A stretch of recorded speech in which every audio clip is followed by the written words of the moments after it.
नमस्कार दोस्तों, आपका स्वागत है मेरे इस चैनल पे जहां पर हम मेडिसिन की इस दुनिया की साइंस समझने की कोशिश करते हैं बहुत ही आसान से और सरल शब्दों में।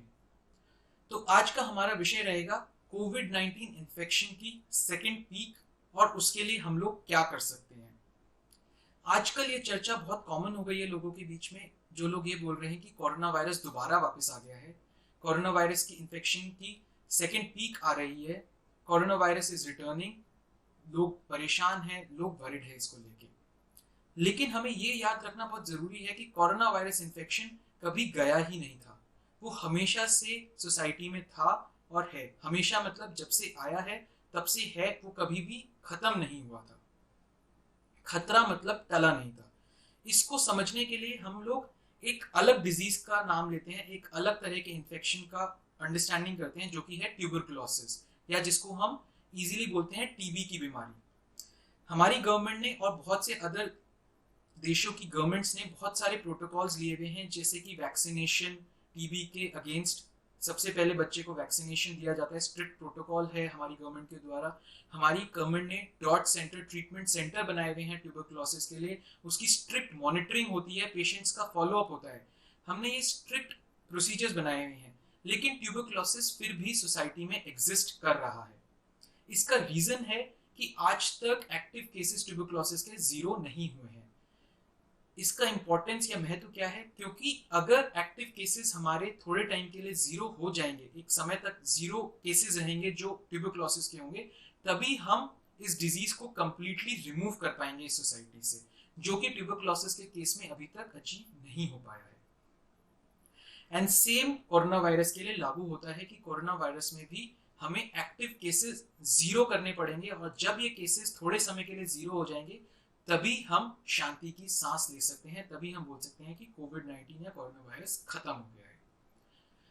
बट ट्यूबरकुलोसिस और कोरोना वायरस में एक बड़ा डिफरेंस है कि ट्यूबरकुलोसिस का इन्फेक्शन रेट या स्प्रेड रेट बहुत कम है in comparison to corona virus, या कोविड 19 का स्प्रेड रेट या इन्फेक्शन रेट बहुत हाई है।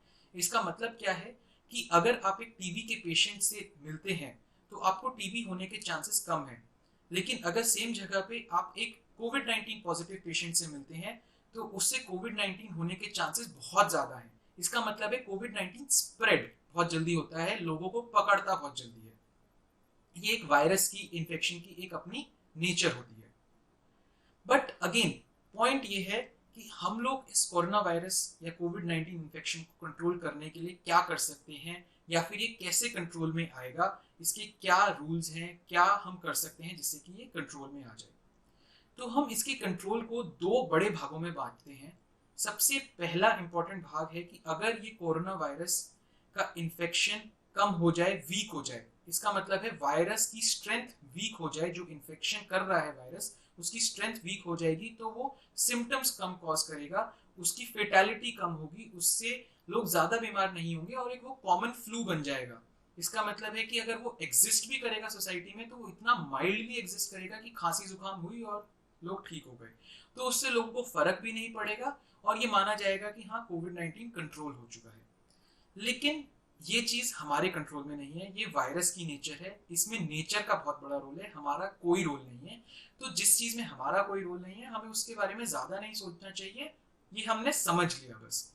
लेकिन दूसरी ब्रॉड कैटेगरी है कि अगर हम एक्टिव केसेस को जीरो पे ला पाए, इसका मतलब है कि जो केसेस आ रहे हैं रेगुलरली या जो अभी एग्जिस्टिंग कोविड 19 केसेस हैं वो कुछ समय तक के लिए जीरो हो जाएं अगर, तो हम थोड़े दिनों बाद चैन की सांस ले सकते हैं और ये बोल सकते हैं कि हाँ कोविड 19 या कोरोना वायरस इन्फेक्शन अभी खत्म हो गया है या खत्म होने की कगार पे है। बट इसके लिए हमें कुछ एक्शंस लेने पड़ेंगे, हमें कुछ स्ट्रैटेजीज फॉलो करनी पड़ेंगी, और वो स्ट्रैटेजीज क्या है? सबसे पहली और सबसे इंपॉर्टेंट स्ट्रैटेजी है सेफ्टी मेजर्स, सैनिटाइजेशन प्रोसीजर्स, और जिसको हम बोलते हैं सोशल डिस्टेंसिंग के साथ। तो इससे होता क्या है कि आप स्प्रेड रोकते हैं किसी भी डिजीज का। In case of corona virus क्योंकि ये स्प्रेड बहुत फास्ट हो रहा है, तो सोशल डिस्टेंसिंग करने से, सैनिटाइजेशन करने से, क्लीनलीनेस रखने से हम लोग इसका स्प्रेड रोकते हैं।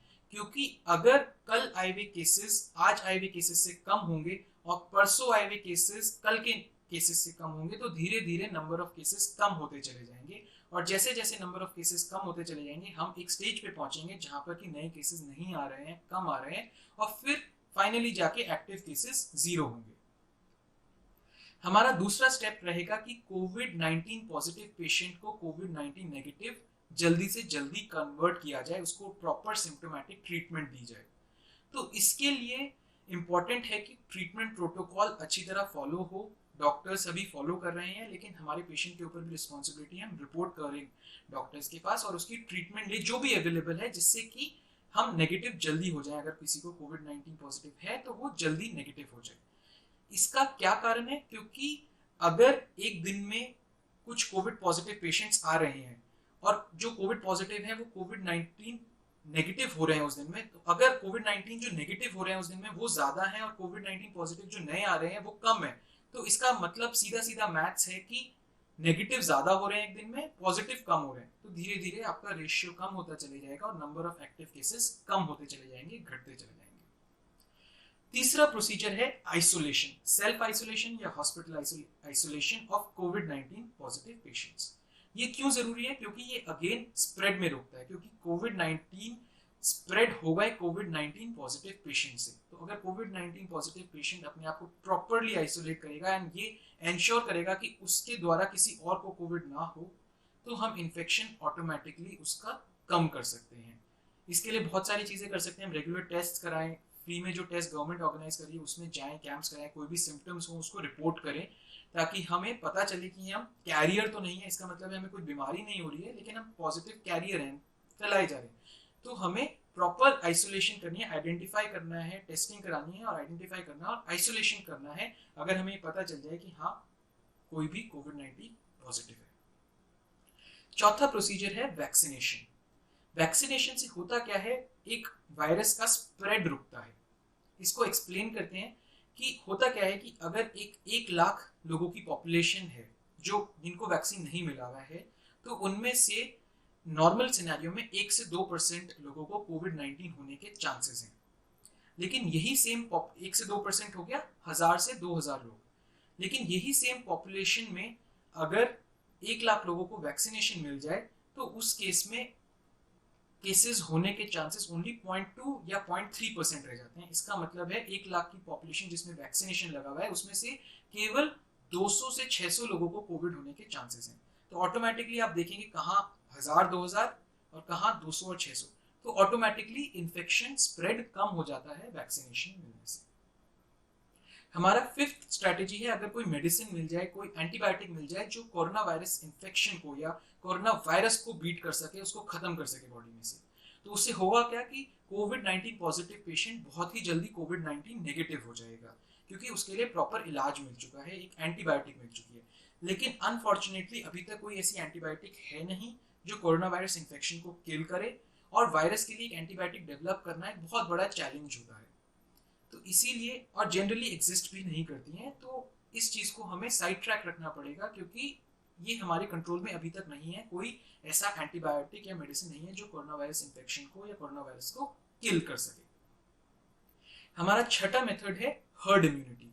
हर्ड इम्यूनिटी होता है कि अगर एक पॉपुलेशन है उसमें 80 to 90% लोगों को इन्फेक्शन हो जाए, चाहे उनको सिम्टम हो नहीं हो, इन्फेक्शन हो जाए, तो उनके अंदर एंटीबॉडीज बन जाती हैं। एंटीबॉडीज बनती हैं तो उस केस में कोरोना वायरस इन्फेक्शन का स्प्रेड ऑटोमेटिकली कम हो जाता है।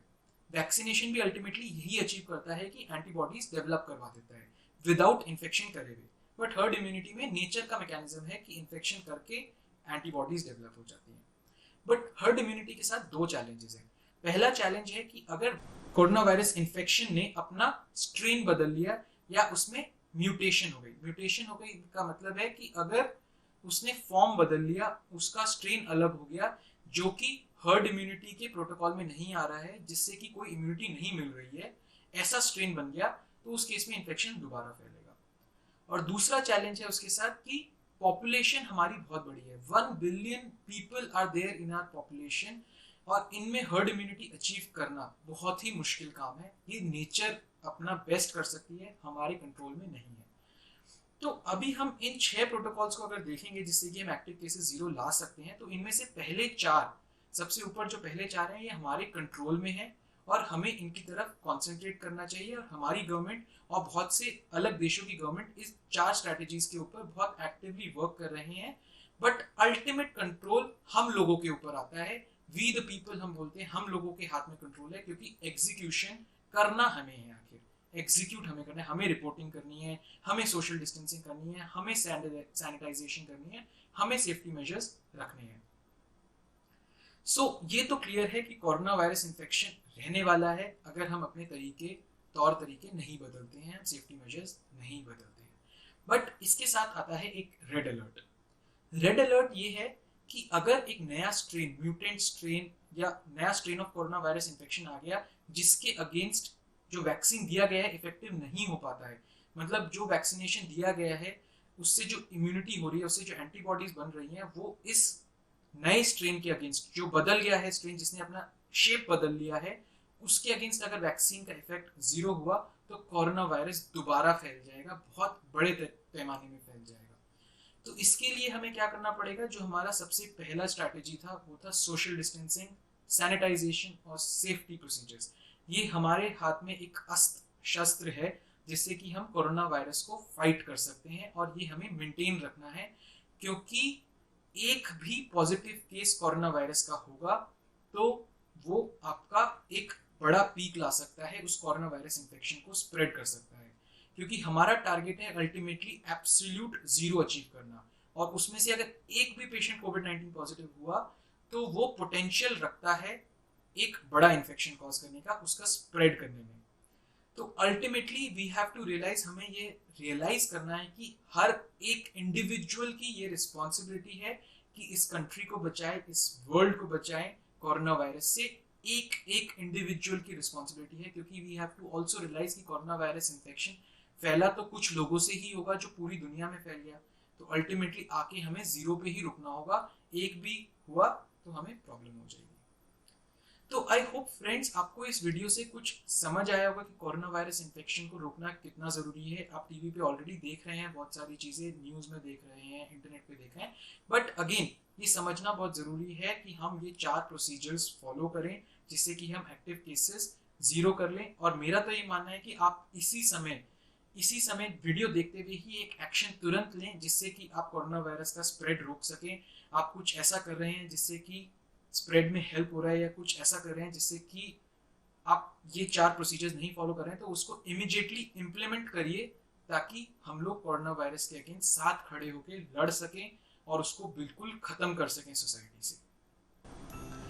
तो आई होप फ्रेंड्स आपको मेरा ये वीडियो पसंद आया होगा। अगर पसंद आया तो प्लीज़ इसको लाइक करिए, शेयर करिए और सब्सक्राइब करिए, और मेरी अगले वीडियो का ज़रूर इंतज़ार करिएगा। Thank you.